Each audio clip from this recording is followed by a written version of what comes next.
Vinayaka by Mansi. So today we will do class 11th chapter 2 an empire across 3 continents. हम ऐसे empire के बारे में बात करने वाले हैं जो 3 कॉन्टिनेंट्स तक फैला हुआ था। इतना बड़ा ये इतना वास्ट एम्पायर था जो कि था रोमन एम्पायर। कहाँ का कौन से 3 कॉन्टिनेंट से जहाँ तक ये फैला हुआ था? यूरोप पूरा, फर्टाइल क्रीसेंट और नॉर्थ अफ्रीका। इतने बड़े रीजन में मोस्ट ऑफ द वर्ल्ड इसके अंदर इसके थ्रू आउट कौन सा एम्पायर था? Roman empire. अब इसके बारे में डिटेल्स जानते हैं। इस एम्पायर में wealth of local culture and languages थी, मतलब बहुत सारे कल्चर्स थे, बहुत सारी लैंग्वेजेस थी, डाइवर्सिटी थी बहुत ज़्यादा, किसी चीज़ की कमी नहीं थी। एक तो ये बात थी इस एम्पायर की। ऊपर से दूसरी बात ये है, woman had strong legal position. यहाँ पे वुमन की लीगल पोजीशन बहुत ज़्यादा स्ट्रॉन्ग थी, जो कि यूजुअली बाकी एम्पायर्स में ऐसा नहीं होता था। और यहाँ पे स्लेव लेबर भी प्रेवलेंट था, जिसे हम बंधुआ मजदूर कहते हैं, ठीक है। और दूसरी बात इसके अलावा denial of freedom to many people. इन सब बातों के अलावा कुछ लोग ऐसे थे जिनको प्रॉपर फ्रीडम नहीं थी। ये ब्रीफली मैंने आपको बता दिया क्या क्या इस एम्पायर के बारे में मेन बातें थी। अब हम डिटेल में पढ़ेंगे। और ये एम्पायर ना, अगर हम मैप पे देखें तो वेस्ट साइड पे भी फैला हुआ है और ईस्ट साइड वेस्ट साइड भी फैला हुआ है और ईस्ट साइड में भी। लेकिन बाय 15th सेंचुरी क्या होता है, जो वेस्ट साइड वाला एम्पायर है ना, वो स्टार्टेड फॉलिंग अपार्ट, वो ख़त्म होना शुरू हो गया। लेकिन जो ईस्ट साइड वाला था वो वैसे के वैसा एज इट इज़ रहा, अच्छे से प्रॉस्पेरस रहा वो 15th सेंचुरी में भी। लेकिन वेस्ट साइड का क्या हो रहा था, डिक्लाइन होना शुरू हो गया था। और ईस्टर्न पार्ट में एक कैलिफेट था, यानी कि खलीफा, built on this prosperity and inherited its urban and religious tradition. उसने रोमन एम्पायर की क्या चीज़ें अपने आप अंदर इनहेरिट की?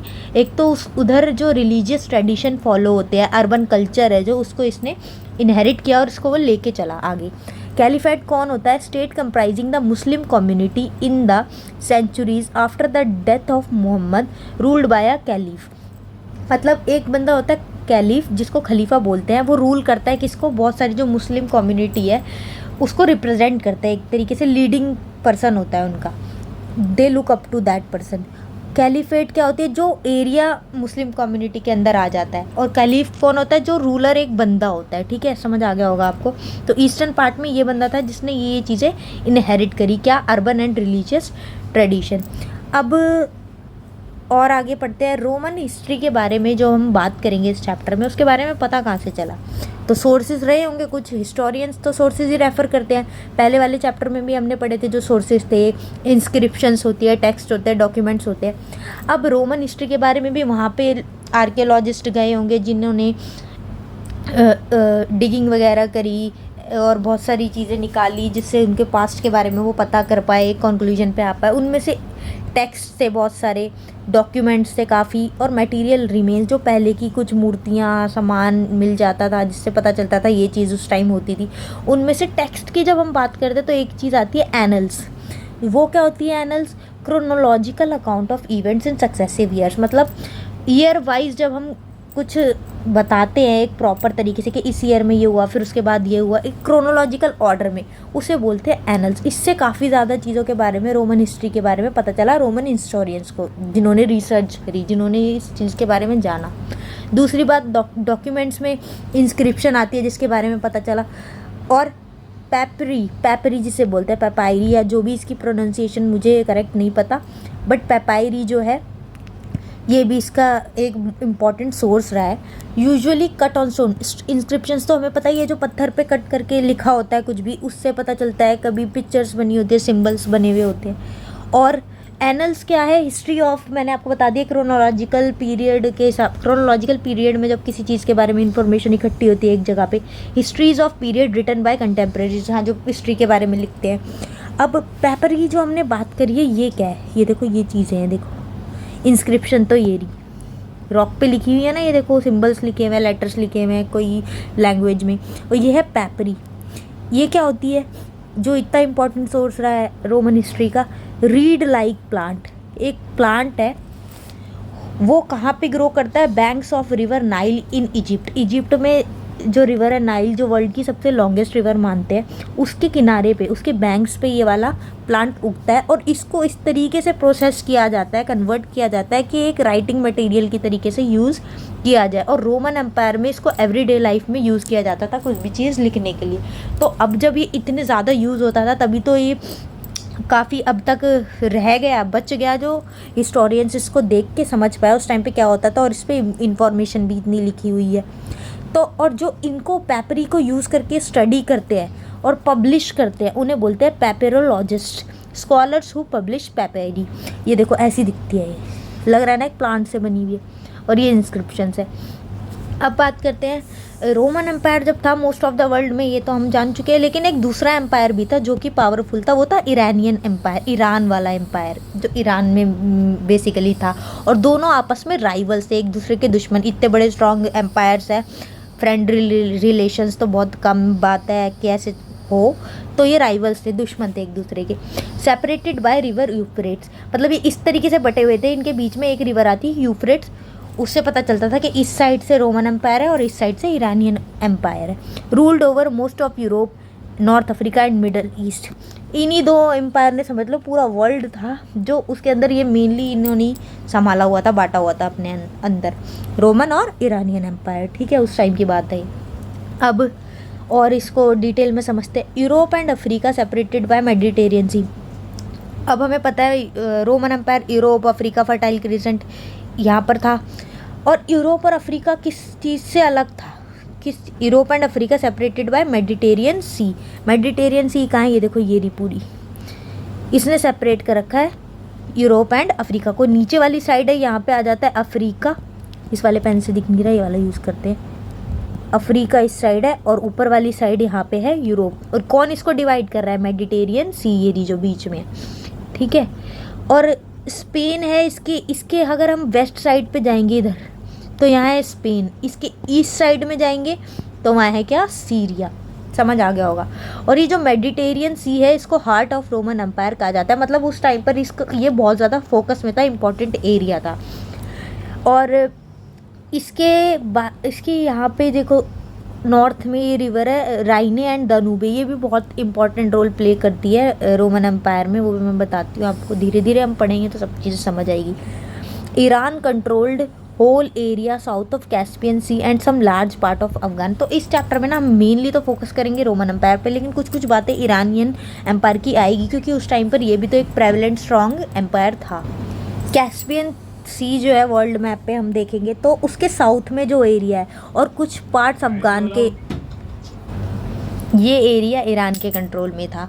और रोमन एम्पायर तो बहुत ज़्यादा वास्ट था इधर वाली साइड पे, मैंने आपको बताया मेडिटेरियन सी, इसके अराउंड जितने भी रीजन थे वहाँ पे रोमन एम्पायर था, कंट्रोल था उसका। यहाँ नॉर्थ में ले लो या साउथ में ले लो, दोनों साइड रोमन एम्पायर चलता था भाई, दबदबा यहाँ तक फैला हुआ था।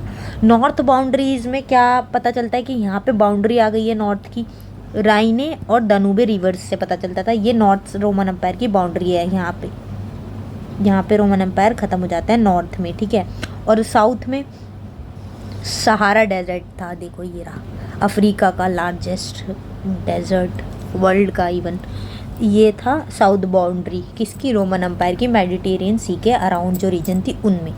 अब बात करते हैं Iran and Roman empire divided most of the world. ये तो हम पता ही है कि मोस्ट ऑफ द वर्ल्ड इन्होंने आपस में बांटा हुआ था कि ये मेरा एम्पायर है, यहाँ से यहाँ तक यहाँ मेरा है, क्योंकि यही मेजर एम्पायर्स थे उस टाइम के। और जो वर्ल्ड इन्होंने बांटा हुआ था आपस में उसको चाइना क्या बोलती थी, ताचिन। ठीक है, ताचिन उसे बोलती थी, ये प्रोनाउंसिएशन थी Tachin, called by China, greater China इसका मतलब था। द अर्ली एम्पायर, अब रोमन एम्पायर है जो उसके टू फेजेस है, जिसको हम टू फेजेस में स्टडी करेंगे। एक तो अर्ली रोमन एम्पायर, एक लेटर। अर्ली कब है, जो 3rd सेंचुरी तक है, 3rd सेंचुरी के बाद है लेटर रोमन एम्पायर। अब सबसे पहले तो अर्ली रोमन एम्पायर कैसा था उसके बारे में जानते हैं, फिर बताएंगे लेटर में क्या क्या चेंजेस आए। तो मेजर डिफरेंस रोमन एम्पायर और ईरानियन एम्पायर में ये था, ये भी जान लेते हैं कि ruled by Parthians and Sasanians. Iranian empire जो था वहाँ पे किनका रूल था, पार्थियंस का और ससैनियंस का। लेकिन रोमन एम्पायर में बहुत सारी ऐसी चीज़ें थी जो कि ईरानियन एम्पायर जो इनके अंडर था उससे बिल्कुल अलग थी। जैसे कि रोमन एम्पायर ईरानियन एम्पायर के कंपैरिजन में ज़्यादा डाइवर्स था कल्चरली, यहाँ पे ज़्यादा कल्चर्स थे क्योंकि वास्ट भी तो इतना था ना। और मोज़ैक ऑफ टेरिटरीज़, मोज़ैक मतलब बहुत सारी छोटी छोटी टेरिटरीज़ को मिलके टुकड़ों से एक चीज़ टुगेदर बनी थी रोमन एम्पायर। बहुत सारी टेरिटरीज इसके अंदर आती थी, लेकिन इतनी डाइवर्सिटी होने के बाद भी इनका कॉमन सिस्टम ऑफ गवर्नमेंट था, गवर्नमेंट एक ही थी इतनी डाइवर्सिटी में भी। Many languages but for administration Latin and Greek is use, मतलब थी तो बहुत सारी लैंग्वेजेस, हम पहले ही समझ चुके हैं, लेकिन एडमिनिस्ट्रेशन पर्पस से पूरे एरिया को जब एडमिनिस्टर करना है, मैनेज करना है, तो कौन सी लैंग्वेजेस यूज़ होती थी? Latin and Greek. West side पे जब जाएंगे तो लैटिन यूज़ होती थी, और जो ईस्ट साइड पे जाएंगे तो ग्रीक। अपर क्लासेस जो थी रोमन एम्पायर में, जो हायर क्लासेस थी, वो कौन सी लैंग्वेज यूज़ करती थी? ग्रीक। ठीक है, और इन दोनों के बीच की बाउंड्री वेस्ट और ईस्ट के में भी क्या थी? मेडिटेरियन सी।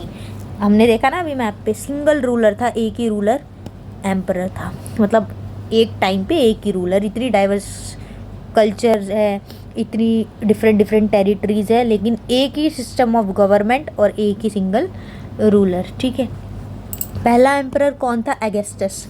ये रहा देखो, इस्टेब्लिश्ड प्रिंसिपेट रिजीम, इसने प्रिंसिपेट एक रिजीम थी वो चलाई इन 27 BCE। प्रिंसिपेट क्या है भाई? अभी principate is the name sometimes given to first period of Roman Empire from the beginning of reign of Augustus. मतलब रोमन एम्पायर जब शुरू हुआ, उसका फर्स्ट पीरियड जो है, उस टाइम को क्या नाम दिया गया? प्रिंसिपेट। ठीक है, इस नाम से इसको बोला जाता है। जो कब से शुरू हो रहा था? अगस्टस के ही टाइम से, पहला एम्परर था ना ये, to the end of crisis of 3rd century. और इसका ये जो प्रिंसिपेट वाला सिस्टम था कब तक चला? End of crisis of 3rd century की क्राइसिस चले थे, वो मैं बताऊंगी क्या क्राइसिस थे 3rd सेंचुरी में, उसके एंड तक ये पीरियड चला प्रिंसिपेट वाली रिजीम का। After which it evolved into the so called dominate. इसके बाद क्या आ गया? डोमिनेट। ये पहले था प्रिंसिपेट, फिर बन गया ये डोमिनेट। अब प्रिंसिपेट और डिटेल में जान लेते क्या है। Principate is characterised by the reign of single emperor. मतलब प्रिंसिपेट एक तरीके की रीत, एक रिजीम थी इसकी, अगस्टस की, कि एक ही एम्परर होगा, बस एक ही राजा होगा। And an effort on the part of early emperors at least to preserve the illusion of formal continuance in some aspects of Roman Republic. मतलब एक ही राजा होगा, और जो उससे पहले जो अर्ली एम्परर्स थे वो भी इस चीज़ को ध्यान में रखते गए कि चलो भाई एक रिजीम फर्स्ट एम्परर ने वो चलाई थी, उसको हमें आगे भी लेके चलना है in some aspect of Roman Republic. उस टाइम पे भी बस इसमें इतना जानना है कि जो अर्ली रोमन एम्पायर था, फर्स्ट पीरियड था जो अगस्टस का, जिसमें ये कहा जाता था, ये रीति, ये रिजीम थी कि एक ही राजा होगा, उस टाइम पीरियड को, उस रिजीम को बोलते हैं प्रिंसिपेट। ठीक है, अब आगे आते हैं। ये तो हमें पता ही है, सोल रूलर था ये, sole ruler and only source of authority, but fiction kept alive that he was only leading citizen, not the absolute ruler. अब रोमन रिपब्लिक बना। देखो पहले तो प्रिंसिपेट वाला सिस्टम था, फिर बना डोमिनेट, और रोमन रिपब्लिक भी था। जब रोमन रिपब्लिक था, मतलब राजा का रूल नहीं होना चाहिए कि रिपब्लिक क्या होता है। इंडिया का रिपब्लिक है तो प्रेसिडेंट है, यहाँ कोई राजा नहीं है, तरीके से गवर्नमेंट का सिस्टम है, एक गवर्नमेंट है, इस तरीके से एक कंट्री गवर्न की जा रही है, रिपब्लिकन सिस्टम है। अगर रिपब्लिकन सिस्टम है तो क्या एम्परर होना चाहिए वहाँ पे? नहीं होना चाहिए ना। लेकिन जब रोमन एम्पायर की हम बात करते हैं तो अगस्टस सोल रूलर था, ओनली सोर्स ऑफ अथॉरिटी, इसी के पास सारी पावर थी रियलिटी में अगर देखा जाए तो। लेकिन एक फिक्शन उन्होंने जारी रखी, अलाइव रखी, कि ये ना भाई रूलर नहीं है, कोई रूलर नहीं है, एक लीडिंग सिटीजन है, एक सिटीजन है जो सबको लीड कर रहा है, एब्सोल्यूट रूलर नहीं है ये। इसलिए क्यों फिक्शन रखी, ये क्यों बात रखी? आउट ऑफ रिस्पेक्ट के लिए। चलो रिपब्लिक में ऐसा नहीं होना चाहिए, जो बाकी की बॉडीज़ है रिपब्लिक में उनकी फिर डिसरिस्पेक्ट है कि ये दोनों चीज़ें साथ में एग्जिस्ट थोड़ी कर सकती है कि रूलर भी है, फिर किस बात की गवर्नमेंट है, जब गवर्नमेंट है तो रूलर नहीं होना चाहिए। इस तरीके से मतलब out of respect of senate की रिस्पेक्ट करते हुए ये चीज़ बोली गई कि ये रूलर नहीं है, सारी पावर इसके पास नहीं है, सीनेट भी है, इसकी भी कुछ पावर्स है। अगर ये बंदे एब्सोल्यूट टर्म में ये बोल देंगे कि भाई इसके पास सारी पावर है, तो क्या सीनेट की कोई वैल्यू समझेगा? नहीं समझेगा ना। तो इसलिए ये चीज़ बोल के रखी कि भाई एब्सोल्यूट रूलर ये नहीं है, लीडिंग सिटीजन है, बट रियलिटी में देखा जाए तो यही एक सोल रूलर था, इसी के पास सारी अथॉरिटी थी। अब सेनेट क्या है भाई, जिसकी रिस्पेक्ट करके ये चीज़ें बोली जा रही है? A body that controlled Rome earlier when it was republic. ये अगस्टस वगैरह आने से भी पहले जब रोम रिपब्लिक था, कोई रूलर वूलर वाला सिस्टम नहीं था, प्रॉपर गवर्नमेंट वाला सिस्टम चलता था। उस टाइम पर एक बॉडी थी जो रोम को कंट्रोल करती थी, जैसे अपना पार्लियामेंट है वैसे उस टाइम पर सीनेट था। इसके अंदर कौन लोग थे, अब समझ में आ गया सीनेट की रिस्पेक्ट क्यों की गई, किस लिए बोला गया कि भाई कोई रूलर नहीं है, लीडिंग सिटीजन है। सीनेट ये थी एक बॉडी दैट कंट्रोल रोम। कब, जब रोम रिपब्लिक था, इन सब अगस्टस के आने से पहले। अब बॉडी रिप्रेजेंटिंग एरिस्टोक्रेसी, ये ऐसी बॉडी थी जो किसको रिप्रेजेंट करती थी, एरिस्टोक्रेसी को। अब एरिस्टोक्रेसी क्या है भाई, form of government that places strength in the hands of a small privileged ruling class. उस टाइप की गवर्नमेंट जब ना ज़्यादातर पावर, ज़्यादातर स्ट्रेंथ किन के हाथों में होती है, जो वेल्दी पीपल है। वेल्दी पीपल अब मोस्टली कम ही होते हैं ना एक कंट्री में, एक रीजन में, एक एम्पायर में, उसके पास ही सारी पावर हो, उस टाइप की गवर्नमेंट होती है जब, तो एरिस्टोक्रेसी होती है। मतलब ज़्यादातर इन्हीं प्रिविलेज रूलिंग क्लास की सुनी जाती है, इन्हीं के हिसाब से गवर्नमेंट होती है, इसे एरिस्टोक्रेसी कहते हैं। तो सेनेट में भी ज़्यादातर ऐसी वेल्दी बंदे थे और इसे ये सेनेट रिप्रेजेंट करता था, एरिस्टोक्रेसी को। ठीक है, मतलब जो वेल्दी बंदे हैं, रूलिंग क्लास है, उन्हें ही पावर दी हुई है, उन्हीं की बातें सुनी जाती है, वो ही जो चाहते हैं वो होता है। Republic was the name for a regime in which the reality of power ले विद द सेनेट। जब रिपब्लिक था रोम, तब ऑब्वियसली सेनेट बॉडी थी, तो उसी के पास पावर होगी, ये तो हम समझ ही चुके हैं। तो रिपब्लिक के टाइम पे क्या होता है, ये तो आपने अगर कॉन्स्टिट्यूशन वाला चैप्टर देखा होगा तब भी आपको समझ आ गया होगा, प्लेलिस्ट में चेक करना अगर नहीं देखा है तो। A body dominated by small group of wealthy families who form the nobility. अब वेल्दी फैमिलीज का जो ग्रुप है ना, उसे नोबिलिटी भी कहा जाता है। फ्रेंच रिवॉल्यूशन में भी आपने पढ़ा होगा 9th क्लास में, small group of wealthy families who form the nobility. Senate के अंदर नोबल्स ज़्यादा थे, ठीक है, मेनली वही थे, मोस्टली तो ज़्यादा नहीं, मोस्टली वही थे। इन प्रैक्टिस रिपब्लिक रिप्रेजेंटेड, जब भी तो बोलते हैं एरिस्टोक्रेसी को रिप्रेजेंट कर रहा है, बस अमीरों की सुनी जा रही है भाई यहाँ पे। ठीक है, अब आगे देखते हैं और क्या है रोमन एम्पायर के बारे में। Emperors were judged by how they behave towards senate. अब ये हमें पता चल गया, ज़्यादातर सुनी उनकी जा रही है जो रिच बंदे हैं, सीनेट में भी वही है। अब सीनेट, अगर कोई रूलर है, जैसे अगस्टस एक एम्परर था, अगर वो सीनेट के साथ अच्छा था ना, क्योंकि दोनों एग्जिस्ट करे थे, पहले रिपब्लिक के टाइम पे सिर्फ सीनेट था, लेकिन फिर बाद में ऐसा टाइम आया जब एम्परर वाला सिस्टम आ गया। पहला एम्परर कौन था, अगस्टस। अब अगस्टस अगर सीनेट के टुवर्ड्स अच्छा बिहेवियर है, सीनेट की जो बातें हैं वो सुन रहा है, उसके प्रति हार्श नहीं है, उसकी बातें समझी जा रही है, मानी जा रही है, सीनेट को भी प्रॉपर इंपॉर्टेंस अगर वो एम्परर दे रहा है तो वो एम्परर अच्छा है उनकी नज़रों में। और अगर वो ऐसा नहीं कर रहा है तो एम्परर ख़राब है। इस तरीके से एम्परर जज किया जाता था कि अगर वो सीनेट के लिए अच्छा है तो अच्छा एम्परर, सीनेट के लिए बुरा है तो वो बुरा एम्परर है। ठीक है, अदर की इंस्टीट्यूशन, अब तो सीनेट का पता चल गया भाई एक इंपॉर्टेंट इंस्टीट्यूशन है। एम्परर तो है ही अपने आप में एक लीडिंग सिटीजन, जिसे बता रहे हैं उसके पास पावर है, वो भी इंपॉर्टेंट इंस्टीट्यूशन है रोमन एम्पायर की। तीसरी कौन सी इंस्टीट्यूशन है जो बहुत ज़्यादा इंपॉर्टेंट है, वो थी आर्मी, रोमन आर्मी, एम्परर और सीनेट के अलावा। अब ईरान कल्चर की भी हम साथ, ईरानियन एम्पायर की भी हम साथ साथ बात करें थोड़ी बहुत, तो ईरानियन एम्पायर में जो आर्मी थी वो थी कॉन्स्क्रिप्टेड आर्मी। कॉन्स्क्रिप्टेड आर्मी क्या होती है, जिसमें ज़बरदस्ती होता है एक तरीके से कि आपको मिलिट्री सर्विस देनी पड़ेगी। उस एम्पायर के अंदर जो लोग थे, आपको ज़रूरी है, नेसेसरी है, मस्ट है, आप मिलिट्री में आपको सेवा करनी पड़ेगी जाके, किस कोई पर्टिकुलर ग्रुप के लिए, कि अगर आप इस ग्रुप से बिलोंग करते हैं आपको तो जाना पड़ेगा आर्मी में, आपको कोई पैसा नहीं मिलेगा कुछ, आपका धर्म है, आपका कर्म भी है, आपको करना पड़ेगा ही। लेकिन रोमन एम्पायर में ऐसा नहीं था, प्रोफेशनल आर्मी थी, मिनिमम 25 ईयर्स ऑफ सर्विस आपको देनी थी, 25 साल तक। पेड आर्मी थी, पैसे मिलते थे आपको इसके लिए, कोई ज़बरदस्ती कॉन्स्क्रिप्टेड आर्मी नहीं थी जैसे ईरान में था। ठीक है, और क्या था difference, single largest organised body, एक सिंगल ऐसी बॉडी थी वो प्रॉपरली बड़ी बॉडी जो ऑर्गेनाइज थी अच्छी तरीके से। रोमन एम्पायर में एम्परर और सीनेट था, लेकिन ये सबसे बड़ी बॉडी थी। Power to determine fate of emperor, ये इतनी बड़ी बॉडी है, प्रॉपरली ऑर्गेनाइज है, तो इसके पास पावर थी, एम्परर कैसा रहे, आगे रहे भी या ना रहे, इसके पास इतनी पावर ये रखता था। Soldiers agitated for better wages and service condition, बहुत बारी ऐसा होता था कि सोल्जर्स को अपने पैसे जो उनको मिल रहे हैं वो सही नहीं लगते थे, कम लगते थे, और जो कंडीशंस में वो सर्विस देते थे वो भी उन्हें अच्छी नहीं लगती थी, तो वो अपने राइट्स के लिए खड़े होते थे, लड़ते थे। कई बारी म्यूटिनीज हो जाती थी, लड़ाइयाँ बढ़ जाती थी, ठीक है, विद्रोह हो जाते थे छोटे मोटे। सीनेट हेटेड आर्मी, लेकिन जो सीनेट थी ना एक बॉडी, वो आर्मी को हेट करती थी। क्यों करती थी भाई हेट, एक तो हमें पता ही है इतनी बड़ी बॉडी है, ये भी एम्पर डिसाइड करती है आगे एम्परर रहेगा या नहीं रहेगा, पावरफुल बॉडी है ना, क्यों, लेकिन सीनेट क्यों हेट कर रही थी? क्योंकि it was a source of unpredictable violence. मतलब यहाँ पे मैंने बताया ना, कभी कभी सोल्जर्स लड़ते थे बेटर वेजेस के लिए, कभी सर्विस कंडीशंस के लिए, कभी भी वायलेंस हो सकती थी, इसलिए सीनेट हेट करती थी कि ये तो यहाँ पे कभी भी पता नहीं है कब लड़ाई हो जाए, जो कि ज़्यादातर 3rd सेंचुरी में हुई। 3rd सेंचुरी में क्यों हुई? क्योंकि गवर्नमेंट को फोर्स किया गया to impose more tax due to military expenditure. उस टाइम पे ना मिलिट्री एक्सपेंस बढ़ रहा था, तो गवर्नमेंट को भी फोर्स किया गया कि ज़्यादा से ज़्यादा टैक्स लगाओ लोगों पे।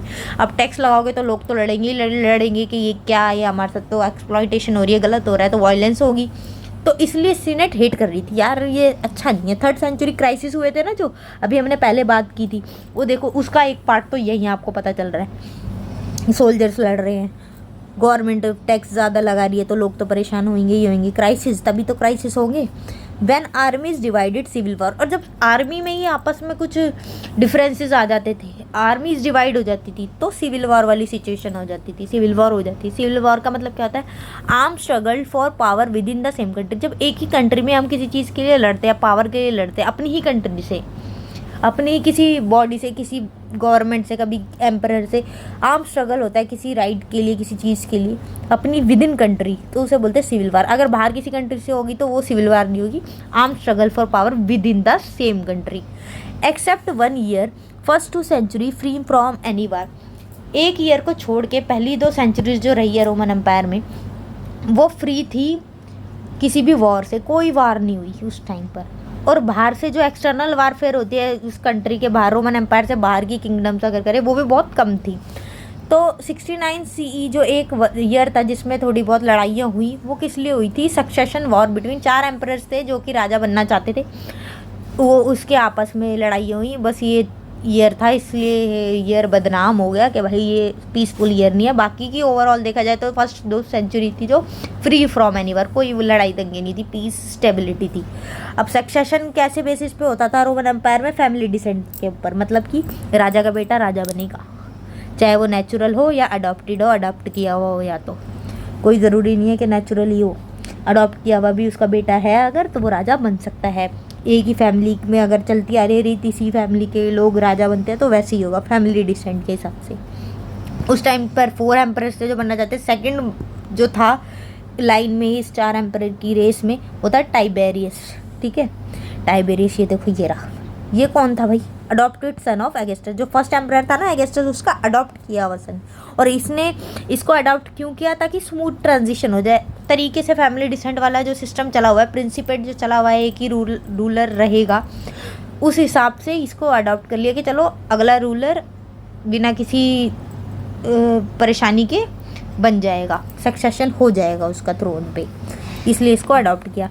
Empire inherited by him was already so vast, no need for expansion. मतलब ऑलरेडी रोमन एम्पायर कितना बड़ा है हमने अभी मैप पे देखा। अगस्टस ने भी अपने हिसाब से कुछ एक्सपैंड किया होगा। वो इतना बड़ा एम्पायर है, जब ये राजा बनेगा तो क्या उसको और बढ़ाने की ज़रूरत पड़ेगी? नहीं।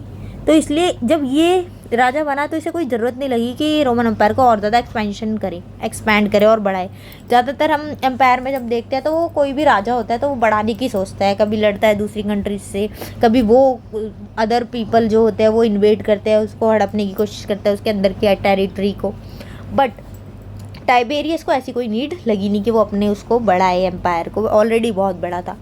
Only major campaign for expansion, Roman empire में बस एक कैंपेन हुआ था जो सबसे बड़ा माना जाएगा एक्सपेंड करने के लिए, किंगडम एम्पायर को बड़ा करने के लिए कुछ। वो क्या था? Trajan's fruitless occupation of territory across Euphrates. Euphrates river थी, आपने फर्स्ट चैप्टर अगर पढ़ा है तो आपको पता होगा, ये मैंने उसकी भी वीडियो डाली हुई है, देख लेना। ट्राजन्स फ्रूटलेस ऑक्यूपेशन ऑफ टेरिटरी, मतलब एक टेरिटरी थी उसको ये हड़पना चाहता था जो यूफ्रेट्स के पास थी, अक्रॉस यूफ्रेट्स रिवर को क्रॉस करके एक रीजन थी। ट्राजन से एक बंदा था, वो उसको हड़पना चाहता था, लेकिन उसका कोई फ़ायदा नहीं हुआ, सक्सेसफुल नहीं हुआ वो। बस एक ये कैंपेन था किसी किंगडम को या इसमें एक्सपैंड करने के लिए, एक रोमन एम्पायर में जो भी स्टेप लिया गया, जो कि जिसका कोई फ़ायदा भी नहीं हुआ। और अब बात करते हैं नियर ईस्ट में कुछ ऐसी किंगडम थी, डिपेंडेंट किंगडम जिसे बोलते हैं, जो कि कहीं ना कहीं रोमन एम्पायर पे ही डिपेंडेंट थी। फिर रोमन जो एम्पायर था उन्हें पता था ये डिपेंडेंट किंगडम्स है हम पे, नियर ईस्ट की साइड पे, उसने इन किंगडम्स को अपने अंदर ही अब्जॉर्ब कर लिया कि चलो अब रोमन एम्पायर का हिस्सा बन जाओ, हमारे ऊपर ऑलरेडी इतने डिपेंडेंट हो। और उन्हें क्या मान लिया गया, प्रोविंशियल टेरिटरी है, अपनी ही टेरिटरी है, प्रोविंशियल है, स्टेट की तरह जो होती थी प्रोविंसेस। अर्ली कब, अर्ली 2nd सेंचुरी के टाइम पे, ठीक है। वेस्ट ऑफ यूफ्रेट और वेस्ट साइड पे जब जाएंगे यूफ्रेट रिवर के, उसकी भी कुछ ऐसी टेरिटरीज थी, रीजन थी जो कि रोमन एम्पायर ने अपने अंदर ले ली थी, और कुछ टेरिटरीज डिसअपियर ही हो गई थी, ठीक है, मतलब ले ही ली थी अपने अंदर, या कुछ और किसी ने हड़प ली होगी। वेस्ट साइड पे ये हुआ, और नियर ईस्ट में भी मोस्टली वो टेरिटरीज अपने अंडर रोमन एम्पायर ने कर ली। 2nd सेंचुरी के अराउंड की ये बात है। अब एक चीज़ है डिनेरियस, ये क्या है भाई, रोमन सिल्वर कॉइन जिसका बहुत ज़्यादा यूज़ होता था, ये देखो ऐसा दिखता है। Except Italy all the territories of empire were organised into provinces and subject to taxation. Roman empire में इटली को छोड़ के जितनी भी टेरिटरीज थी, एक तो अच्छे से ऑर्गेनाइज थी, दूसरा उन पे टैक्स लगता था। जो हमने पढ़ा ना 3rd सेंचुरी में क्राइसिस हुआ टैक्स के नाम पे, ये वो, तो इससे पता चलता है टैक्स वर्क्स अच्छे से होते थे उस टाइम पे। प्रॉपर एक रोमन एम्पायर अच्छे से ऑर्गेनाइज्ड एम्पायर था। इटली को छोड़ के बाकी जगहों पे टैक्सेशन होती थी। Without any government emperor administered and control such a vast empire. अच्छा एक बात बताओ, अगस्टस एम्परर है, फिर ये आया, क्या नाम था इस लड़के का, टाइबेरियस, इतने बड़े एम्पायर को संभाल रहा है, वो भी बिना गवर्नमेंट के। सीनेट वगैरह तो नाम की है ना, गवर्नमेंट तो नहीं है ना प्रॉपर, ये तो हमें पता ही है। पहले तो रिपब्लिक था, अब तो राजा है ना मेनली, लेकिन वो कैसे संभाल पा रहे हैं? क्यों? क्योंकि अर्बनाइजेशन ने उसकी हेल्प करी। इस तरीके से अर्बनाइजेशन डेवलपमेंट होती है, अर्बनाइजेशन कंट्रीज सिटीज़ बनती है, विलेजेस डेवलप होते हैं, टेक्नोलॉजी आती है, तो रूलर के लिए, एम्परर के लिए ईजी हो जाती है चीज़ें मैनेज करना। अगर अर्बनाइजेशन नहीं होती तो उसको बहुत प्रॉब्लम होती चीज़ें मैनेज करने में। लेकिन एम्परर के लिए क्यों ईजी हो गया? क्योंकि अर्बनाइजेशन थी, जिसको bed rock of imperial system बोला गया। मेन सॉलिड जिसको बोलते हैं अर्बनाइजेशन है, तो वो संभाल पाया इतना बड़ा empire with the help of local upper class. और किसकी हेल्प ली? लोकल अपर क्लास ने भी काफ़ी ज़्यादा हेल्प की, क्योंकि जो सर्विसेज देते थे, जो सीनेट में थे, अपर क्लास के बंदे थे, वो उन्होंने भी काफ़ी दिमाग लगाया, एडमिनिस्ट्रेशन में अपनी सर्विस प्रोवाइड की, मिलिट्री में भी वो कमांडर्स बने। तो इन सब चीज़ों की हेल्प से एम्परर मैनेज कर पाया, इन लोगों की हेल्प से। और बैकिंग ऑफ एम्परर मिलिट्री में रहती थी, मिलिट्री को एम्परर सपोर्ट करता था, सीनेट हेट करती थी, बट एम्परर सपोर्ट करता था। ठीक है, समझ गए क्या उस टाइम पे होता था रोमन एम्पायर के अंदर? एक था emperor Gallienus, I might be wrong in pronunciation but it is rightly written. Emperor Gallienus excluded senators from military command. इसने क्या चेंज लाया? इसने सीनेटर्स को मिलिट्री कमांड से हटा दिया। सीनेटर्स के पास पहले मिलिट्री का कमांड भी थी, उनके पास पावर थी मिलिट्री को कुछ भी कमांड देने की, ऐसे हो, ऐसे करो, या ऐसे ऑर्डर देने की। तो सीनेटर्स को, इससे सीनेटर की पावर इसने ये वाली छीन ली कि चलो भाई अब तुम मिलिट्री कमांड तुम्हारे हाथों में नहीं होगी। उसने ऐसा क्यों किया? To prevent control of empire from falling into their hands. जो एम्पायर का पूरा कंट्रोल है, अगर सीनेट के पास ये भी पावर मिल जाएगी कि वो आर्मी को कंट्रोल कर सकता है, तो क्या एम्पायर की पावर कम नहीं होगी? होगी ना, सीनेट ही पावरफुल बनता जाएगा। 3 ऑर्गेनाइजेशन थी, एक थी सीनेट, एक एम्परर और एक आर्मी। अब सीनेट के पास अगर पावर है आर्मी को कंट्रोल करने की, मिलिट्री कमांड की, तो क्या एम्परर की पावर कम होगी? नहीं होगी ना। तो एम्परर इसने क्या किया, गैलिनस ने, कि सीनेट के पास जो मिलिट्री कमांड की पावर है इसे हटा दो भाई, ताकि सारी पावर इसी के पास ना आ जाए, मैं नाम का रह जाऊं और एम्पायर ये चलाता रहे। इसने दिमाग लगाया भाई, देख लो कितनी ऑब्जर्विंग पावर है। जब भी तो एम्परर था। To prevent control of empire from falling into their hands. A city in Roman empire. अब एक सिटी की रोमन एम्पायर में बात करेंगे। अर्बनाइजेशन तो थी, सिटी लाइफ ज़्यादा थी वहाँ पे, चीज़ें सिटी होगी यानी कि टेक्नोलॉजीज भी होगी, मॉडर्न टेक्नोलॉजीज यूज होती थी। वैसे एंशियंट वर्ल्ड था वो, कितने पुरानी बात है रोमन एम्पायर की, लेकिन फिर भी सिटी लाइफ थी उस टाइम पे। अब a city in Roman empire, urban center कैसी थी एक सिटी रोमन एम्पायर की? Urban center with its own magistrate. कैसी सिटी होती थी? खुद के मजिस्ट्रेट्स होते थे। एक सिटी काउंसिल होती थी। A territory containing villages which were under it jurisdiction. Territory होती थी जिसके अंदर बहुत सारे गांव भी आते थे, और उस गांव, पता है जब भी कोई एम्परर खुश होता था तो वो उस गांव को क्या स्टेटस देता था कि ये अब एक सिटी बन चुकी है। एक तरीके से फेवर करना, इम्पेरियल फेवर करा है, तो एक विलेज बन गया, एक सिटी, एक बहुत फेवर की बात होती थी। और अगर एम्परर कोई फेवर नहीं करना चाहता, गुस्सा है किसी विलेज से, तो उसकी जो वो है, अगर किसी सिटी को वो पसंद नहीं करता एम्पर, तो उसको डाउनग्रेड भी कर देता था विलेज के लेवल के, ये सिटी नहीं है भाई, ये तो एक विलेज है। और अगर खुश होता था, फेवर करना चाहता था किसी विलेज को, तो उसको सिटी का दर्जा दे दिया जाता था, state of cities as mark of imperial favour. City better provided for, अब सिटी को इतनी प्रेफरेंस क्यों मिल रही थी और क्यों फैल रही थी सिटीज़? अगर कोई फ़ायदा नहीं होगा तो सिटीज़, एक जगह सिटी है दूसरी जगह थोड़ी ना वैसी टेक्नोलॉजीज पहुंच पाएगी और लोग प्रेफर करेंगे सिटीज़ में रहना। वो ऐसा क्यों हुआ, क्यों प्रेफर की उस टाइम पे सिटीज़ इतनी क्यों थी? क्योंकि जब भी फूड की कमी होती थी और फैमाइंस आते थे तो बेटर प्रोविज़न होते थे कहाँ पे? सिटी में। लोगों की परेशानी ज़्यादा सॉल्व ईजीली हो जाती थी सिटी वाली जगहों पे, क्योंकि फैसिलिटीज़ थी। कंट्री साइड के अकॉर्डिंग अगर देखा जाए तो सिटीज़ बेटर थी। देखो यहाँ पे क्या क्या था, देखो पब्लिक बाथ थे इस टाइप के, एंटरटेनमेंट, फुल एंटरटेनमेंट है भाई। Feature of Roman urban life, एक रोमन अर्बन लाइफ को ये भी दिखाता है कि इस टाइप के पब्लिक बाथ्स बने हुए थे, यहाँ पे लोग नहाते थे पब्लिकली। लेकिन ये तो रोमन एम्पायर की बात है। ईरानियन रूलर है जो, उसने भी एक बार चाहा कि मैं भी ये सिस्टम लेकर आऊँ भाई ईरान के अंदर भी पब्लिक बाथ वाला, लेकिन उसको क्लर्जी, जो वहाँ पे एक क्लास होती थी जो क्रिश्चियनिटी में चर्च वगैरह होते हैं उसके अंदर जो लोग होते क्लर्जी क्लास, उन्होंने इस चीज़ को अपोज किया कि नहीं, हमें ये तरीके पसंद नहीं है। क्यों नहीं पसंद भाई? वो वाटर को बहुत ज़्यादा पवित्र, सेक्रेड मानते थे, और वो कहते थे कि अगर इसको पब्लिकली ऐसा नहाने के लिए यूज़ करेंगे ना, ये तो डिस्क्रिएशन टू देम है, ये तो बेइज्जती सी वाली बात है, ये तो डिसरिस्पेक्ट है, अच्छी चीज़ नहीं है ये करना। तो ईरान में इसलिए ये चीज़ नहीं हो पाई। लेकिन रोमन एम्पायर वाले लोग तो मस्त इंजॉय करते थे पब्लिक बाथ्स को, एंटरटेन होते थे पूरा। अब 3rd सेंचुरी क्राइसिस की जो हमने बात करी है उसको हम अच्छे से और समझ लेते हैं। वैसे तो आप कुछ कुछ पॉइंट समझ ही चुके हो। उससे पहले ये भी पता है 1st एंड 2nd सेंचुरी जो थी वो तो बहुत अच्छी थी, ना कोई लड़ाई ना कोई दंगे, प्रॉस्पेरिटी थी, इकोनॉमिक एक्सपेंशन थी, अच्छे से काम हो रहा था, ऑर्गेनाइजेशन चल रही थी, सिटी लाइफ अच्छे से लोग इंजॉय कर रहे थे। लेकिन 3rd सेंचुरी में क्या हुआ भाई? इंटरनल स्ट्रेंस की वजह से, इंटरनल स्ट्रेंस का मतलब क्या? अंदर की ही कुछ बातों की वजह से परेशानी होने लगी। एक तो टैक्सेशन हमने पढ़ी, आर्मी में कभी कभी लड़ाइयाँ होती थी, ये हमने पढ़ी, बेटर वेजेस के लिए, ये सब चीज़ें। तो मतलब पीसफुल माहौल नहीं था। और क्या रीज़न थी? एम्परर्स जो थे, जल्दी जल्दी बहुत सारे एम्परर्स आ रहे थे कि हमें राजा बनना है, तो आपस में लड़ाइयाँ, इसके लिए बहुत सारा नुकसान होता है। तो क्राइसिस वाली सिचुएशन आ गई 3rd सेंचुरी में, ये समझ गए होंगे हम। अब ईरान भी जो था ना 3rd सेंचुरी में, बहुत अग्रेसिवनेस आ गई थी वहाँ पे ईरानियन एम्पायर में भी। कौन सी ऐसी डायनेस्टी आई, कौन से ऐसे लोग आए जो इतने अग्रेशन लेके आए?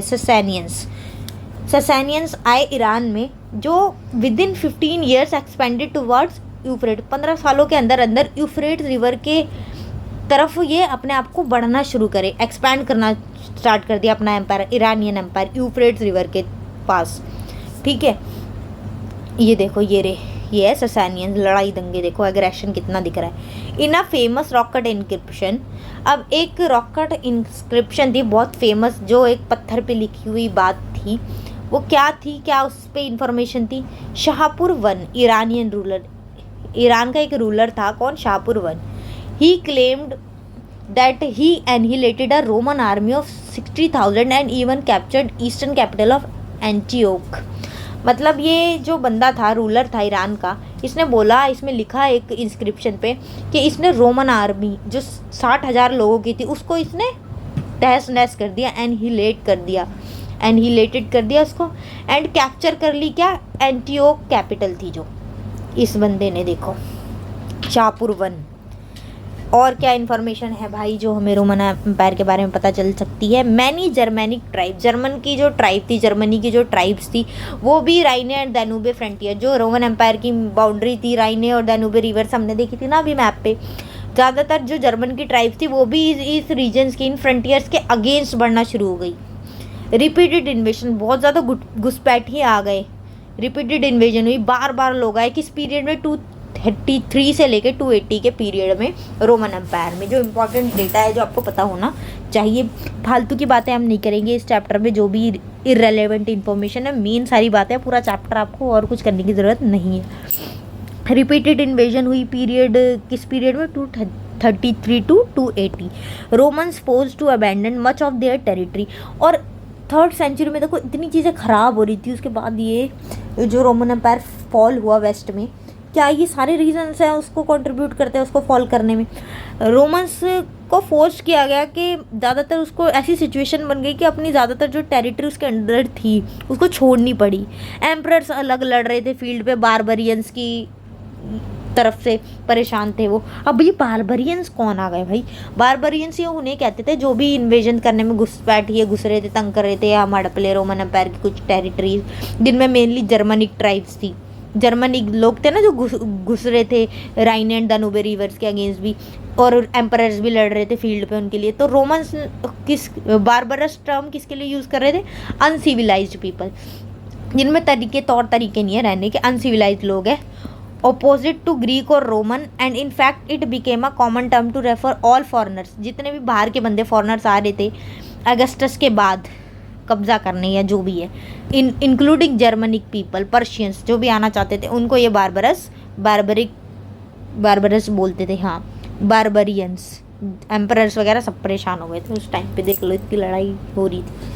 अब बात करते हैं जेंडर लिटरेसी एंड कल्चर, क्या इसके बारे में कैसा था, जेंडर की क्या वैल्यू थी, किस जेंडर की कैसी लिटरेसी थी वहाँ पे, पढ़ाई लिखाई, और कल्चर क्या था। ये तो हमें पता है, ये बहुत सारे कल्चर थे।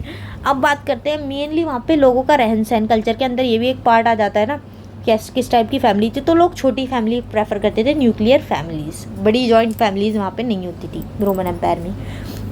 तो न्यूक्लियर फैमिलीज़ में ये बात थी, जो अडल्ट सन्स थे did not live with their families, मतलब जो बड़े बड़े बेटे होते थे किसी फैमिली में, वो अपनी फैमिली के साथ नहीं रहते थे।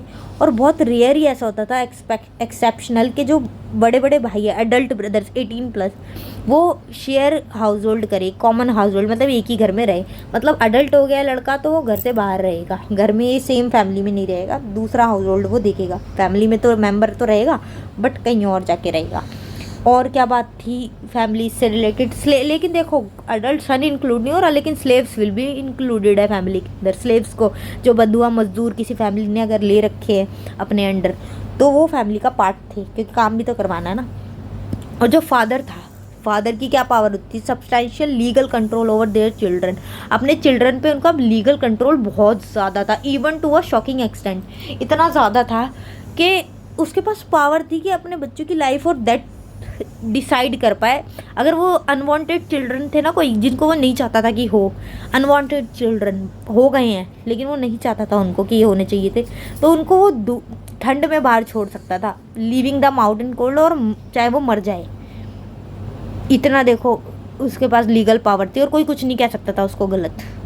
ये फादर की पावर थी, जो कि गलत था। अनवांटेड चिल्ड्रन को आप ठंड में ऐसे छोड़ दोगे, मर जाओगे। देखो क्या रोमन एम्पायर में गलत बात हो रही है, कैसी फैमिली स्ट्रक्चर है। और मैरिजेस का क्या है उसके बारे में भी जान लेते हैं। मैरिजेस मोस्टली तो अरेंज मैरिजेस होती थी वहाँ पे, जिसको लवलेस मैरिजेस भी बोला जाता है। कोई लव नहीं था, क्योंकि ये भी बताती हूँ क्यों नहीं था। Wife did not transfer to her husband's authority but retain full rights in the property of a natal family. Wife जो थी वो ये नहीं था कि हस्बैंड, अगर उसकी शादी हो गई तो हस्बैंड के पास ही मेन पावर है, वो भी इंडिपेंडेंट थी, उसकी अलग अथॉरिटी थी। ये नहीं कि शादी होगी तो सारा वो कहेगा जो हस्बैंड वही होगा, उसके पास भी पूरे राइट्स थे। प्रॉपर्टी थी उसकी जो उसके फादर की साइड की थी। डाउरी लेकिन जाती थी, जो दहेज होता था हस्बैंड को वो देते थे, लेकिन जब तक शादी चलेगी तब तक वो डाउरी रहेगी उसके पास, उसके बाद वो ले भी जा सकती है वापस। डाउरी टू हस्बैंड दी जाती थी बट ड्यूरेशन ऑफ मैरिज के लिए। वुमन इंडिपेंडेंट थी खुद में ही, प्रॉपर्टी ओनर थी। अगर ऑन हर फादर्स डेथ, अगर उसके फादर की डेथ होती है तो प्रॉपर्टी ओन वो कर सकती है वुमन, उसके लीगल राइट्स थे उसके पास। और married couple not one financial entity but two, जैसे एक कपल को फाइनेंशियल एंटिटी माना जाता है कि मेन फाइनेंसेस इस कपल के हैं, इस कपल की जो फाइनेंसेस है कपल की, दोनों बंदों की एक। लेकिन रोमन एम्पायर में क्या होता है, तो दोनों को इंडिविजुअल समझा जाता था इस मामले में, कि इसकी क्या फाइनेंसेस है और इसकी क्या फाइनेंसेस है। चाहे ये मैरिड है लेकिन फिर भी ये अलग अलग एंटिटी है, अलग अलग लोग हैं, इंडिविजुअल्स। पूरी कंप्लीट लीगल इंडिपेंडेंस थी वाइफ की। जब भी हमने स्टार्टिंग में फीचर में पढ़ा था ना, वाइफ के पास जो एक वूमन है उसको बहुत ज़्यादा लीगल स्टेटस अच्छा था, स्ट्रॉन्ग था। डाइवोर्स लेना भी बहुत इजी था, एक ही नोटिस रिक्वायर्ड था, चाहे वो मैन दे दे या वूमन दे दे, हस्बैंड दे दे या वाइफ दे दे। डाइवोर्स भी रोमन एम्पायर में बहुत ज़्यादा ईजी था। अब मैंने जो बात बोली थी कि लवलेस मैरिजेस थी, क्यों लवलेस मैरिजेस बोला जाता, तो कोई लव नहीं था। मेंस मैरिज की एज पहले जान लेते हैं। मैं अगर लेट 20s है या अर्ली 30s, उस टाइम पे एक मैन था एलिजिबल हो जाता था, उसकी शादी हो जाती थी उस टाइम पे। लेकिन वुमन की टीन एज में और अर्ली 20s की वो हुई है 20s में, तब उसकी शादी हो जाती थी। और ये मैन लेट 20s 28 29 में और 30 31 मतलब अर्ली 30s और लेट 20s में इनकी शादी होती थी लड़कों की। और वुमन की टीन एज में लेकिन लेट टीन एज 18 19 17 लेट में, और अर्ली 20s 21 22 की एज में वुमन की हो जाती थी। और एज गैप था इनमें, इसीलिए इनइक्वालिटी तो है ही एक तरीके की। अरेंज मैरिजेस थी लेकिन लवलेस मैरिजेस थी, क्योंकि woman often dominated by there husband बहुत ज़्यादा उन पर हक जमाते थे, डोमिनेट करते थे। और हक जमाना भी अच्छी वे में नहीं, गलत वे में, उनको मारते थे। बहुत सारे ऐसे राइटर्स स्कॉलर्स रोमन हिस्टोरियंस जो थे, उन्होंने बहुत सारे एग्जांपल्स दे के भी बताया कि बहुत इंस्टांसेस थे ऐसे कि हस्बैंड्स अपनी वाइफ्स को ब्रूटली मार रहे थे, बहुत बुरी तरह मारते थे। और ये नॉर्मल बात थी वहाँ पर रोमन एम्पायर में। हर एक दूसरी औरत को देख लो, उसके हाथ पैरों पर जख्म होते थे, मतलब अच्छे तरीके से ट्रीट नहीं करते थे ये हस्बैंड्स।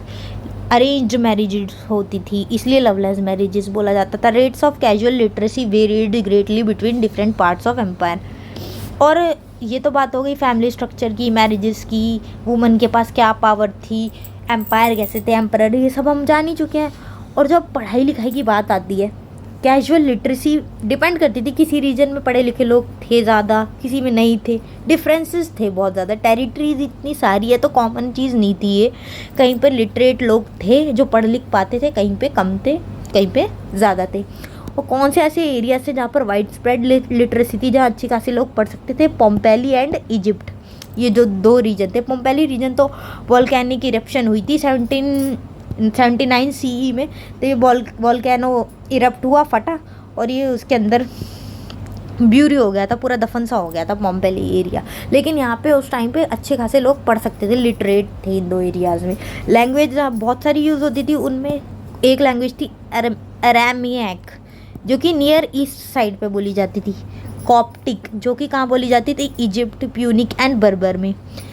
सेल्टिक, जो कि स्पेन एंड नॉर्थ वेस्ट में बोली जाती। अर्मेनियन, ये सारी लैंग्वेजेस थी, लेकिन ये प्योरली ओरल थी, ज़्यादातर ओरल ही थी, रिटन नहीं थी जब तक इनकी स्क्रिप्ट नहीं बन जाती थी। बहुत रेयरली किसी की बनती थी और काफ़ी लेट, पहले बोलने में ज़्यादा यूज़ होती थी ये चीज़ें, चाहे वो लिखी बहुत बाद में जाती थी, कई सालों बाद। अब ये जो कॉप्टिक वाली लैंग्वेज थी, इसकी ट्रांसलेशन, बाइबल की ट्रांसलेशन हुई 3rd सेंचुरी में इस लैंग्वेज में, कॉप्टिक लैंग्वेज में। और सेल्टिक जो लैंग्वेज थी, ये लिखना बंद हो गई 1st सेंचुरी के बाद ही। क्यों? इसको रिप्लेस कर दिया लैटिन ने, जो लैटिन भाषा थी, तो सेल्टिक लिखना बंद हो गई 1st में। और अर्मेनियन जो लैंग्वेज थी, ये 5th सेंचुरी में तो लिखना शुरू हुई, बोली पहले से जा रही है, लेकिन 5th सेंचुरी में इसकी स्क्रिप्ट आई कि लिखेंगे कैसे, इसको बोलना तो सीख गए हम। और लैटिन ने ना सिर्फ सेल्टिक लैंग्वेज को नहीं रिप्लेस करा, बहुत सारी लैंग्वेजेस को इसने रिप्लेस किया। ये वाइड स्प्रेड थी लैटिन लैंग्वेज, ये देखो, ये इस तरीके से लिखी जाती थी, इसके अल्फ़ाबेट देखो। और ये भी लैंग्वेज थी one of the Romanian language used there. अब ये सब चीज़ें हमने बहुत सारी इन्फॉर्मेशन गेन कर ली। अब बात करते हैं इकोनॉमी कैसी थी, इकोनॉमिक एक्सपेंशन कैसे हुई। उस टाइम पर वीट और ऑलिव ऑयल, इसका बहुत ज़्यादा ट्रेड होता था। और वो ये क्या लिखा है? वाइन, अच्छे से लिख देती हूँ, ये वीट, वाइन और ऑलिव ऑयल का बहुत ज़्यादा ट्रेड होता था, ट्रेडिंग, व्यापार होता था। और ज़्यादातर लोग इनको कंज्यूम करते थे, इसीलिए व्यापार होता था। स्पेन एरिया फेमस था ऑलिव ऑयल के लिए, स्पेनिश ऑलिव ऑयल बहुत ज़्यादा फेमस था, ठीक है।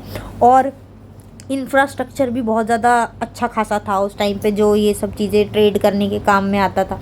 माइंस थी, ठीक है, क्वेरीज थे, ब्रिक यार्ड थे जहाँ ईंटें बनती थी, ऑलिव ऑयल की फैक्ट्रीज थी, और भी अदर फैक्ट्रीज थी जिनका ट्रेड होता था, जिनका यूज़ होता था। मतलब इकोनॉमी भी अच्छी खासी थी उस एंशिएंट टाइम पे भी रोमन एम्पायर में, इसीलिए प्रॉस्पेरस एम्पायर था। फर्स्ट पहले ही हमने स्टार्टिंग में पढ़ा है।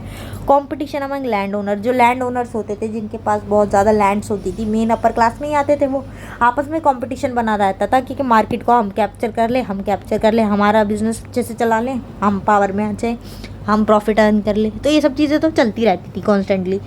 और ये जो ऑलिव ऑयल होता था, स्पेनिश का फेमस था, तो स्पेन से आएगा, स्पेन से ये आता था। और कहाँ से आता था? गैलिक प्रोविंसेस से, नॉर्थ अफ्रीका, इजिप्ट, इटली से कम आता था, लेकिन इन सब प्रोविंसेस से आता था। किस में आता था? ट्रांसपोर्ट कहाँ से हो रहा था? इतनी दूर से आ रहा था, किस में? एम्फोरे, इस टाइप का एक वेसल कंटेनर होता था, इसके अंदर ये भर के ये ट्रांसपोर्ट किए जाते थे। देखो किस टाइप के बने हुए हैं। और ये जो स्पेनिश ऑलिव ऑयल है उसके लिए पर्टिकुलर जो यूज़ होता था, स्पेशली ऑलिव ऑयल के लिए जो यूज़ होता था वो ये वाला वेसल था, गोल सा जो बना हुआ है। ये देखो इसका नाम था ड्रेसल 20 बोलते थे इसको, ज़्यादातर यूज़ किया जाता था ये बहुत ज़्यादा। देखो एक तो एम्फोरे और ये स्पेशली ऑलिव ऑयल के लिए ड्रेसल 20। ये देखो कैसा वो है कंटेनर, गोल गोल सा मटके जैसा। और ये देखो एम्फोरे कैसे है, नीचे से पॉइंटेड से। अब वाइन वगैरह इसमें आती थी, वीट वगैरह आते थे, ट्रांसपोर्ट किए जाते थे। Success of Spanish olive oil producer. अच्छा, स्पेनिश ऑलिव ऑयल इतना फेमस था तो स्पेन के लोग तो सक्सेसफुल होंगे ही होंगे, अच्छे खासे प्रॉस्पेरस भी थे, इंडिविजुअल्स अमीर भी हो रहे थे। इसके बाद जो आए, इनकी पावर जब कम हुई तो उसको किसने रिप्लेस करा? नॉर्थ अफ्रीकन प्रोड्यूसर्स ने। स्पेनिश वालों को किसने रिप्लेस किया? नॉर्थ अफ्रीकन प्रोड्यूसर ने। ये भी बहुत ज़्यादा फेमस हो गए स्पेनिश ऑलिव ऑयल के ट्रेड के लिए। कब फेमस हुए ये? 3rd and 4th सेंचुरी में। उससे पहले कौन थे? स्पेनिश ऑलिव ऑयल प्रोड्यूसर्स, ठीक है।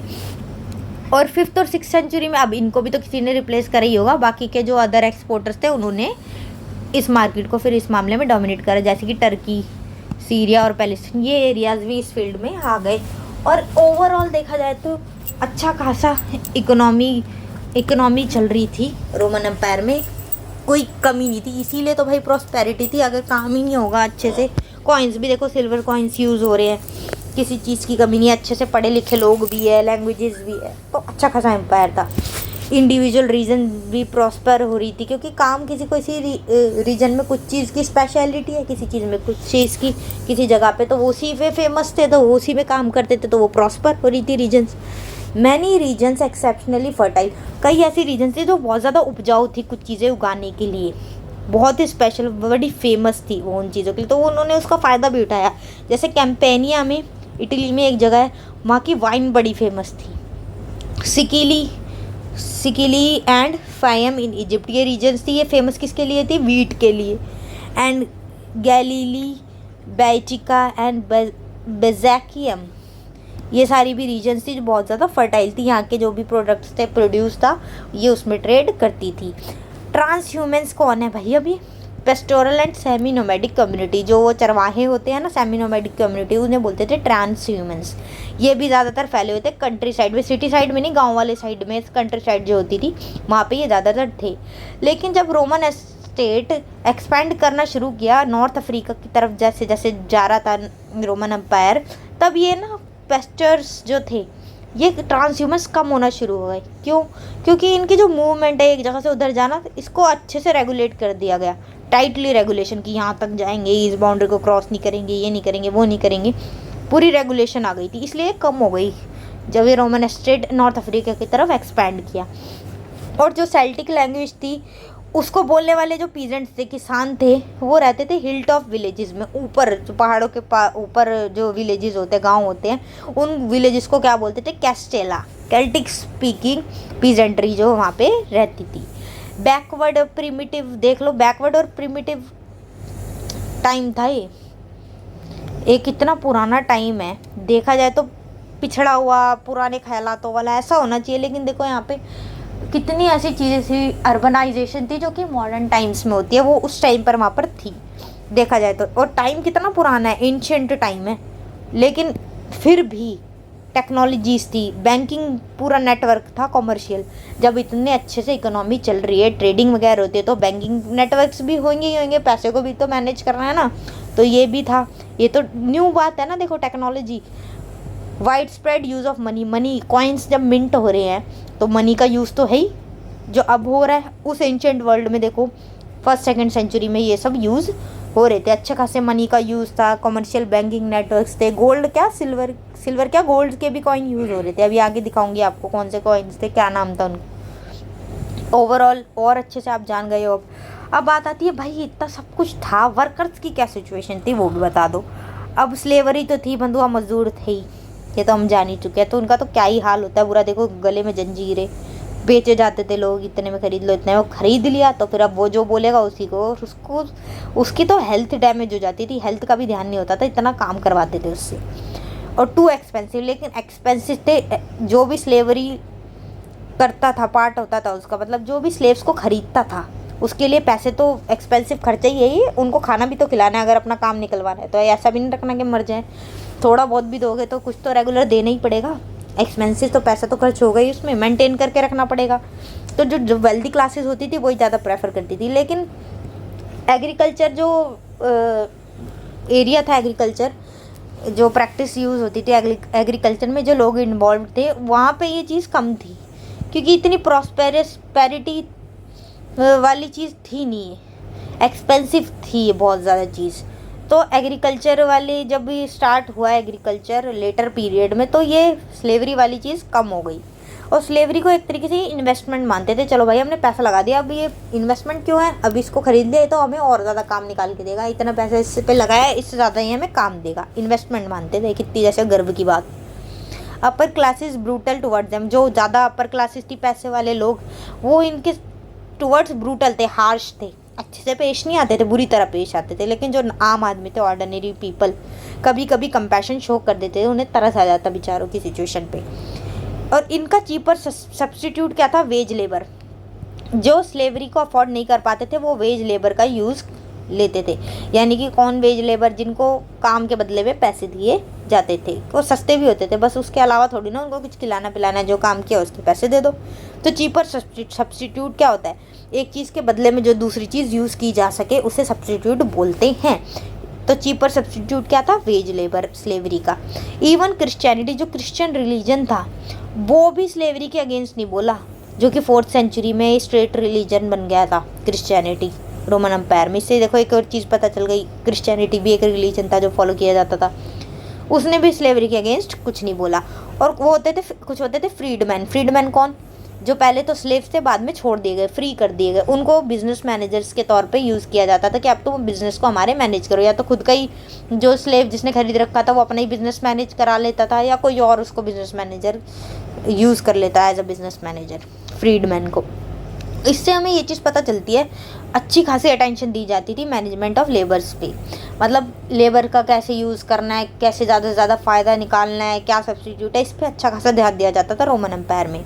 सुपरविजन को भी इंपॉर्टेंस दी जाती थी कि कितने भी चाहे लेबर हो, अगर इनको सुपरवाइज करने वाला कोई नहीं है, इनको कोई वे दिखाने वाला कोई नहीं है कैसे काम होगा, तो कोई फ़ायदा नहीं है, कोई काम नहीं होने वाला। तो सुपरविजन की भी बहुत ज़्यादा इंपॉर्टेंस थी, पैरामाउंट थी, सबसे ऊपर रखा हुआ था, इसको भी इंपॉर्टेंस दी हुई थी कि सुपरविजन भी बहुत ज़रूरी है। इसीलिए ग्रुप्स बने हुए थे, स्मॉल टीम्स बना रखी थी कि इस तरीके से एक पर्टिकुलर काम हो पाए। और एक टर्म थी स्लेव गैंग्स जो यूज़ की जाती थी, मतलब जो स्लेव्स होते थे उनकी गैंग बना दी जाती थी, मजदूरों की, बंधुआ मजदूरों की। वर्स्ट मेथड ऑफ ऑर्गेनाइजिंग और प्रोडक्शन, मतलब इसको वर्स्ट, सबसे घटिया मेथड बोला गया प्रोडक्शन करने का।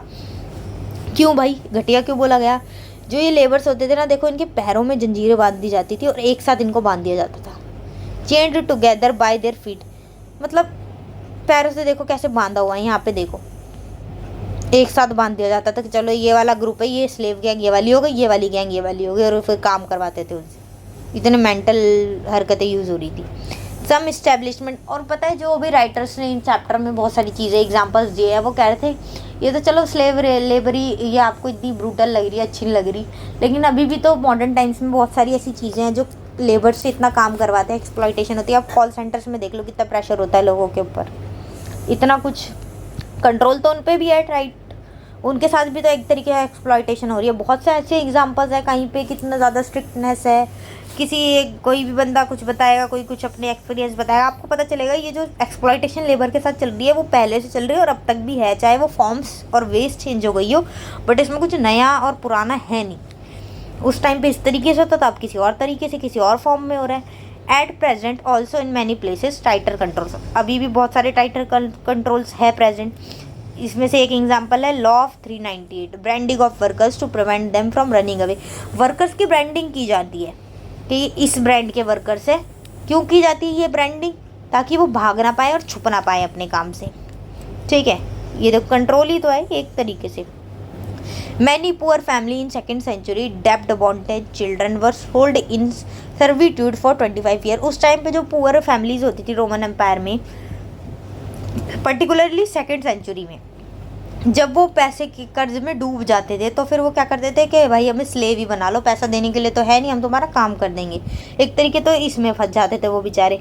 कभी कभार अपनी चिल्ड्रंस को भी बेच देते थे, अपने बच्चों को सर्विट्यूड में, कि ये तुम्हें सर्विस देंगे 25 साल तक, तुम इनसे काम करवा सकते हो। बताओ। लेट 15th सेंचुरी में एक एम्परर था एनास्टेसियस। इसने एक अच्छा काम किया, इस राजा ने हायर वेजेस ऑफर करी कि चलो भाई मैं लेबरर्स को ज़्यादा पैसे दूंगा, वेज उसकी बढ़ा दूंगा। पहली लड़ाई हो रही थी, देखो लोग लड़ रहे थे अर्ली एम्पायर में, लेकिन 15th सेंचुरी इतनी लेट जाके ये राजा आया एनास्टेसियस, इसने हायर वेजेस दी। Wide spread wage labour by 6th century. 6th century में ना वेज लेबर ज़्यादा चलने लग गई, इसका चलन चल गया। स्लेव लेबर कम हो गए और वेज लेबर ज़्यादा हो गए। एक तो सस्ते थे और वो स्लेव लेबर तो एक्सपेंसिव थे। अब बात करते हैं सोशल हायरार्की, किस तरीके पे किसकी पोजीशन क्या थी एक सोसाइटी में उस टाइम पे रोमन एम्पायर में। सबसे ऊपर तो आते थे सीनेटर्स, लीडिंग सोशल ग्रुप, पता है ना, अपर क्लासेस वाले लोग थे, रिस्पेक्टेड सेक्शन था ये, इसमें ही मेन बंदे थे जिनके पास पावर थी। और फिर आते थे लोअर क्लास, जो सर्कस देखना बहुत पसंद करते थे, थिएटर देखना बहुत पसंद करते थे। उस टाइम पे भी देख लो क्या शौक पाल रखे एंटरटेनमेंट के, पब्लिक बात भी चाहिए इन्हें, लोअर क्लास वाले पीपल। और फिर तीसरे नंबर पे सबसे ही बुरी हालत वाले स्लेव्स थे, मजदूर बंधुआ। ये 3 कैटेगरीज थी। और अगर वैसे देखा जाए मिडिल क्लास और लोअर क्लास में, एक थी मिडिल क्लास जिसमें कौन आते थे, person connected with imperial service in bureaucracy, army, prosperous, merchant and farmer. जो लोग आर्मी में थे, ब्यूरोक्रेसी एडमिनिस्ट्रेशन में थे, और मर्चेंट्स थे, अच्छे खासे अमीर मर्चेंट्स, ट्रेडर्स, फार्मर जो पैसे वाले हैं, वो आते थे मिडिल क्लास में। ये भी रिस्पेक्टेबल थे, इनकी भी रिस्पेक्ट थी, बस लोअर क्लास और स्लेव्स की नहीं थी। Government service and dependence on the state sustained many of this families. जो गवर्नमेंट सर्विस थी ये प्रोवाइड कराते थे, ज़्यादातर डिपेंडेंट ये स्टेट पे। ये देखो ना, पार्टी स्टेट का है, ये आर्मी में है, कोई किसी चीज़ में, कोई किसी चीज़ में, कोई पैसे वाले है तो वो सीनेट का पार्ट है। तो ज़्यादातर डिपेंडेंट थे ये किस पे, गवर्नमेंट पे, ठीक है। और इसी से इनकी फैमिलीज चलती थी, वो सैलरी वैलरी भी इनको ऐसी मिलती थी। लोअर क्लास में तो भाई, लोअर क्लास को कलेक्टिवली इकट्ठे क्या बोला जाता, तो ह्यूमिलियर, क्या है ये, ह्यूमिलियर्स इसको बोला जाता था लोअर क्लास को, जिसके अंदर क्या आते थे, स्लेव्स। वेस्टर्न एम्पायर में ज़्यादातर थे वेस्ट साइड पे, ईस्ट साइड तो वहाँ दूसरा सिस्टम था, स्लेव लेबर कम हो गई थी, वहाँ वेज लेबर ज़्यादा चलती थी। स्लेव लेबर वेस्टर्न एम्पायर में ज़्यादा थी, तो लोअर क्लास में स्लेव्स भी आ गए। और रूरल लेबर फोर्स, जो रूरल एरिया है, विलेज एरिया में जो लेबर काम करती थी वो लोअर क्लास में आती थी, जो कि उसमें क्या क्या आ जाता था, लार्ज एस्टेट में काम करने वाले लेबर, माइग्रेंट वर्कर जो एक जगह से दूसरी जगह जा रहे हैं, सेल्फ एम्प्लॉयड आर्टिस्ट है जो खुद कुछ बना रहे हैं, आर्टिस्ट अपनी आर्ट से अपना घर चला रहे हैं, वो सेल्फ एम्प्लॉयड होते थे। तो ये सब आते आते थे किसमें, लोअर क्लास में। अब बात करते हैं, बहुत सारे राइटर्स ने ना ये सारी बातें कही, आपको राइटर्स जानना ज़रूरी नहीं है, बस रोमन एम्पायर के बारे में जो उन्होंने बताया वो जानना ज़रूरी है, जो हम अच्छे से जान रहे हैं। First writer of early 5th century, एक राइटर था, पहला राइटर 5th सेंचुरी में, जिसने क्या बोला, क्या नाम था उसका, ओलम्पीडोरस। एक तो इटालियन रोमन भाषा में ये नाम है इनके, हम याद कर रहे हैं। First writer of early 5th century historian Olympiodorus, ये एम्बेसडर भी था। एरिस्टोक्रेसी इन रोम, इसने बोला भाई रोम में एरिस्टोक्रेसी चलती थी, ये तो हमें पता ही है एरिस्टोक्रेसी क्या होती है, जब कुछ जो वेल्दी लोग होते हैं वो अपनी अपनी चलाते हैं। तो aristocracy drew annual income of up to 4000 LBS of gold from their estate. जो ये लोग रिच लोग थे, इनके जो भी एस्टेट थे, जो काम थे, उससे ही एनुअली इतना कमा रहे थे। देखो 4000 LBS of gold, not counting, जबकि इसको काउंट ही नहीं कर रहे, जो ये डायरेक्टली खुद कंज्यूम कर लेते थे, खा पी लेते थे, अपने ऊपर लगा लेते, उसको तो हटा ही दिया। उसके अलावा जो बता रहे 4000 LBS एनुअली ये कमा रहे थे एरिस्टोक्रेट्स, जो भी लोग थे, रिच पीपल। ये एक राइटर ने इसने बताया, 5th सेंचुरी का राइटर था। अब मॉनिटरी सिस्टम लेट एम्पायर में कैसा था, पैसे का यूज़ कैसा था भाई, देखो पहले तो 1st सेंचुरीज़ में, 3 सेंचुरीज़ में सिल्वर कॉइन्स यूज़ होते थे, सिल्वर बेस्ड करेंसी। लेकिन लेट एम्पायर में जब सिल्वर कॉइन्स का यूज़ होना ख़त्म हो गया, क्यों ख़त्म हो गया, इतना सिल्वर यूज़ हो चुका था, इतने ज़ोरों शोरों से ट्रेडिंग होती थी, काम होता था कि कॉइन्स ही ख़त्म हो गए। मेटल जो था सिल्वर बनाने का, सिल्वर मतलब सिल्वर जो मेटल था वो ही ख़त्म हो गया, तो कॉइन्स कहाँ से बनेंगे। तो अब दूसरी करेंसी का यूज़ होगा जो कि लेटर एम्पायर में आई। वो कौन सी करेंसी थी, वो आई गोल्ड की करेंसी, जो कि कॉन्स्टेंटाइन एक एम्परर था जो लेटर एम्पायर में राजा बना, वो लेकर आया गोल्ड वाला सिस्टम। पहले सिल्वर करेंसी चलती थी, ठीक है। तो अब बात करते हैं late Roman bureaucracy affluent group. जो ब्यूरोक्रेसी एडमिनिस्ट्रेशन में थे जो, वो बंदे बहुत ज़्यादा पैसे वाले थे, अच्छा ग्रुप था, क्योंकि सरकार से रिलेटेड काम कर रहे हैं भाई। क्यों इतने पैसे वाले थे, क्योंकि इनको सैलरी मिलती थी गोल्ड में, सैलरी के तौर पे गोल्ड, पैसे नहीं गोल्ड सोना मिल रहा है। दे invested much of it in buying land, और ऊपर से दिमागदार भी थे भाई, जब ब्यूरोक्रेसी के पार्ट है तो दिमाग तो होएगा ही, तो इन्वेस्टमेंट करते थे, लैंड खरीदते थे, ज़मीनें आगे काम आई, इन्वेस्टमेंट हो रही है भाई। देखो अब जब ये ब्यूरोक्रेसी के पास इतना पैसा है, पावर में है ये लोग, करप्शन तो होगी ही ना, भ्रष्टाचार, धोखाधड़ी, करप्शन भी थी, लेकिन सरकार बीच बीच में टाइम टू टाइम ऐसे ऐसे स्टेप्स लेती रहती थी कि करप्शन कम हो। डिसेंट वॉज रेयरली टॉलरेटेड, और रोमन एम्पायर में ना कोई भी चीज़ के खिलाफ कोई बोलता था, डिसेंट करता था, उसको रेयरली टॉलरेट किया जाता, नहीं किया जाता था टॉलरेट। गवर्नमेंट जो होती थी, अगर कोई प्रोटेस्ट कर रहा है ना कि ये चीज़ गलत लग रही है हमें, उसके प्रति कोई बोल रहा है, तो उसका जवाब भी उसको वैसे ही मिलता था, वायलेंस के साथ। तो मतलब ज़्यादातर डिसेंट झेला नहीं जाता, तुम्हें ये नहीं पसंद तो हमें नहीं कोई फ़र्क पड़ता भाई, क्योंकि एम्परर वाला तो प्योर रिपब्लिक तो था ही नहीं जो तुम्हारी सुनी जाएगी। डेमोक्रेसी में देख लो कितने खुश नसीब हो, जीरो चांस से प्रोटेस्ट भी कर सकते हो जो चीज़ पसंद नहीं है। बाय फोर्थ सेंचुरी में क्या हुआ फिर, आते आते fourth century, strong tradition of Roman law वाला ट्रेडिशन आया। मतलब क्या लॉ भाई, टू प्रोटेक्ट सिविल राइट्स, अब लोगों की भी राइट्स प्रोटेक्ट किए जाएंगे। फोर्थ सेंचुरी तक इतनी डेवलपमेंट आ गई थी रोमन एम्पायर में कि लोगों के राइट्स भी ना यार प्रोटेक्ट करने पड़ेंगे। एम्पायर के पास पावर है तो इसका मतलब ये नहीं वो कुछ भी करे, ऐसे तो वो कुछ भी कर सकता है, लेकिन रोमन लॉ आ गया जिन्होंने सिविल राइट्स लाए, फिर चीज़ें अच्छी हुई, थोड़ी बेटर हुई। लेट एंटिक्विटी की बात करते हैं, मतलब फाइनली अब हम पूरी ये सारी बातें कंक्लूड करें, ख़त्म करें, तो हम क्या सीखते हैं और क्या चीज़ रह गई जो और जान लेते हैं। एंटिक्विटी का मतलब ही फाइनल होता है। अब एक बंदा कॉन्स्टेंटाइन हमने पढ़ा जो गोल्ड कॉइन लेके आया, इसने क्रिश्चियनिटी को ऑफिशियल रिलीजन बनाया। देखो ये रहा कॉन्स्टेंटाइन जी।